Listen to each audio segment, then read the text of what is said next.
कोई भूमि का टुकड़ा नहीं है, एक जीता जागता राष्ट्र पुरुष है कि वंदन की धरती है, अभिनंदन की धरती है। To know where we are going, we must first trace back our history. This is how it all began. The last 24 hours before India became free. 14 अगस्त 1947। भारत के इतिहास का सबसे लंबी रात शुरू होने जाने वाला था। सिर्फ 2 घंटे बाद लगभग 200 साल पुराना ब्रिटिश राज खत्म होने वाला था और एक देश आज़ाद होने जा रहा था। लेकिन उस रात हर भारतीय जश्न नहीं मना रहा था। कई लोग आज़ादी के इंतज़ार कर रहे थे और कई अपने घर छोड़ रहे थे और कई लोग ऐसे थे जो ये सोच रहे थे कल सुबह मेरा घर किस देश में होने वाला है। सिर्फ 24 घंटे बाकी थे और दिल्ली सज चुकी थी। सड़कों पर तिरंगे दिखाई दे रहे थे और सड़कें पूरी तरह से सज चुकी थी। दुनिया भर से पत्रकार राजधानी पहुंच चुके थे क्योंकि अगले कुछ घंटे में इतिहास लिखा जाने वाला था। दिल्ली में इंडिपेंडेंस सिलेबस पहले से शुरू हो चुके थे और शहर को तिरंगा और सजावट से तैयार किया गया था। लेकिन दिल्ली से कई किलोमीटर दूर वहाँ की तस्वीरें बिल्कुल अलग थी। भारत का विभाजन हो चुका था। पंजाब और बंगाल की सीमाएं खींची जा रही थी। लाखों लोगों को ये तक नहीं पता था कि उसकी नई सीमा कहाँ तक होगी, कहाँ तक जाएगी, किसके घर किस देश में होंगे। जिन लोगों का घर सदियों से एक ही जगह पे था, लेकिन उनको अचानक कहा जा रहा था यह हिस्सा भारत है और वह हिस्सा पाकिस्तान है। Freedom had arrived but partition so had hard. पर सबके माइंड में ये चीज़ आ रहा था कि आखिर इतने बड़े सेलिब्रेशन किया जा रहा है, पर गांधी जी आखिर है कहाँ? क्योंकि वो दिल्ली में उस टाइम रेड फोर्ट पे जब पूरी तरह से दिल्ली को सजाया जा रहा था, वहाँ पे गांधी जी बिल्कुल प्रेजेंट नहीं थे और सबके मन में एक ही सवाल आ रहा था, आखिर गांधी जी गए तो कहाँ गए? जब पूरा देश दिल्ली में आज़ादी का इंतजार कर रहे थे, आखिर महात्मा गांधी कहाँ थे?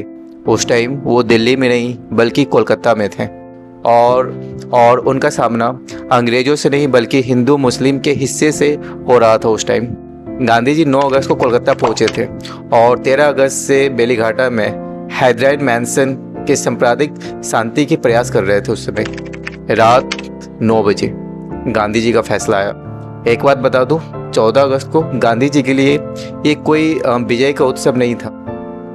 उनका ध्यान उस आज़ादी पर नहीं था जो दिल्ली में आने वाली थी। उनका ध्यान उन लोगों पे था जो हिस्सा में उनके घर अलग हो रहे थे।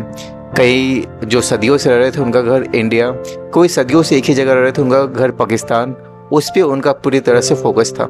रात 10 बजे दिल्ली तैयार था। अब वापस चलते हैं दिल्ली, जहाँ पे सेलिब्रेशन का माहौल सजाया जा रहा था काफ़ी धूमधाम से। काफ़ी पत्रकार वहाँ पे पहुँच चुके थे। रात के लगभग 10 बजे पार्लियामेंट हाउस के सेंट्रल हॉल में इतिहास के सबसे बड़ा समारोह शुरू होने जाने वाला था। भारत की कॉन्स्टिट्यूएंट असेंबली आधी रात को मिलने वाला था। रात के करीब 11 बज रहे थे और कॉन्स्टिट्यूशन असेंबली की विशेष बैठक शुरू हो गई। सामने बैठे हुए थे वो लोग जो भारत के आने वाली जिम्मेदारियों को संभालने वाले थे। उस रात असेंबली का मिड नाइट सेशन शुरू हुआ और नेहरू जी ने अपना प्रसिद्ध भाषण दिया और इमरजेंसी रिपोर्ट के अकॉर्डिंग उस सेंट्रल हॉल में करीब 2000 लोग, 2000 सदस्य वहाँ पे प्रेजेंट था। घड़ी आधी रात के करीब पहुँच चुकी थी। रात 11:45। सबसे बड़ा भाषण। जवाहरलाल नेहरू जी खड़े हुए और फिर बहुत छोटा और इमोशनली क्वाइट उन्होंने स्टार्ट किया। At the stroke of midnight hour, आधी रात की उस घड़ी में जब दुनिया सो रही थी, अब बहुत करीब आ चुका था 12 बजने के। 11:59 आधी रात, सुबह आधी रात 12:0 और फिर 15 अगस्त 1947 ब्रिटिश शासन का अंत हुआ और भारत स्वतंत्र हुआ। लेकिन उस टाइम गांधी जी सो रहे थे। लेकिन उसी टाइम जब दिल्ली में आज़ादी का जश्न मनाया जा रहा था, गांधी जी आखिर कहाँ थे? वो तो दिल्ली में तो नहीं थे और ना ही वो किसी मंच पर थे उस टाइम, और वो आधी रात में गांधी जी सो रहे थे। Historical account states that Gandhi was slept when independence was proclaimed at midnight and woke at 2 AM, क्योंकि उनके लिए भारत का आज़ादी का मतलब सिर्फ अंग्रेज को जाना नहीं था। उनके लिए असली सवाल था, क्या भारत के लोग एक दूसरे के साथ शांति से रह पाएंगे। 15 अगस्त की सुबह भारत ने पहली बार देश को एक स्वतंत्र रूप में सूरज के उगते हुआ देखा। लेकिन एक बात बता दूं, अभी काफ़ी लोगों को ये माइंड में चल रहा है कि जो सबसे पहले नेहरू जी ने झंडे को फहराया गया था वो रेड फोर्ट पे नहीं, एक प्रिंसेस पार्क था जहाँ पे उन्होंने सबसे पहले इंडियन फ्लैग को उन्होंने फहराया था। 16 अगस्त 1947 को नेहरू जी ने रेड फोर्ट पे सबसे पहला झंडा फहराया था।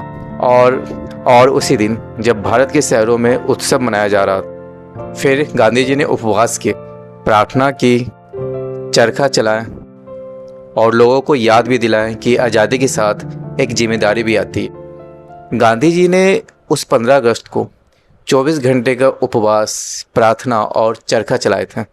आज़ादी की कीमत, एक तरफ तिरंगे लहराया जा रहा था और दूसरी तरफ लोग अपने घर से निकल रहे थे। किसी के लिए 15 अगस्त आज़ादी थी और किसी के लिए बिछड़ने का वो दिन, और किसी के लिए ये दिन एक नई शुरुआत होने वाली थी। पार्टीशन में करोड़ों लोगों को जीवन को प्रभावित किया। द फाइनल क्वेश्चन, तो फिर 14 अगस्त उस रात भारत में आखिर क्या हुआ। एक साम्राज्य खत्म हुआ और एक नया देश फिर से जन्म हुआ। लाखों लोगों ने आज़ादी देखा और वहीं पे लाखों लोगों ने अपने घर को छोड़ा और करोड़ों लोगों ने ये महसूस किया कि अब उनका भविष्य अब उनके हाथों में है। याद दिला दूं, उस आधी रात को सिर्फ सत्ता नहीं बदली थी, भारत की कहानी बदल गई थी। लेकिन आज़ादी सिर्फ 15 अगस्त की तारीख नहीं थी, यह उन अनगिनत लोगों की कुर्बानी थी, कीमत थी, जिन्होंने एक ऐसे भारत का सपना देखा।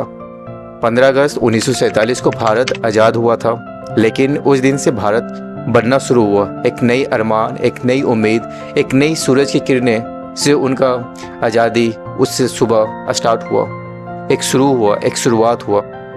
15 अगस्त 1947, the beginning of new India. And finally अब तुम ये बताना कि तुम्हें इस वीडियो से कितना अच्छा लगा वीडियो और कैसा लगा। जो कमेंट सेक्शन में अपना प्यार, अपना लव देना, क्योंकि मैं ऐसे ही डॉक्यूमेंट्री स्टोरीज तुम्हारी लाते रहूँगा। और वीडियो अच्छा लगा तो प्लीज़ वीडियो को लाइक और चैनल को सब्सक्राइब कर देना, क्योंकि ऐसे इंपॉर्टेंट और अवेयरनेस नॉलेज तुम्हारे लिए हमेशा आता रहेगा चैनल पे। तो चलो, जब तक take care, bye bye and enjoy. And ये मैं बता दूँ कि ये भी 80 इंडिपेंडेंस डे सेलिब्रेशन है, तो तुम लोग अच्छे से एंजॉय करो। We proud to be an Indian.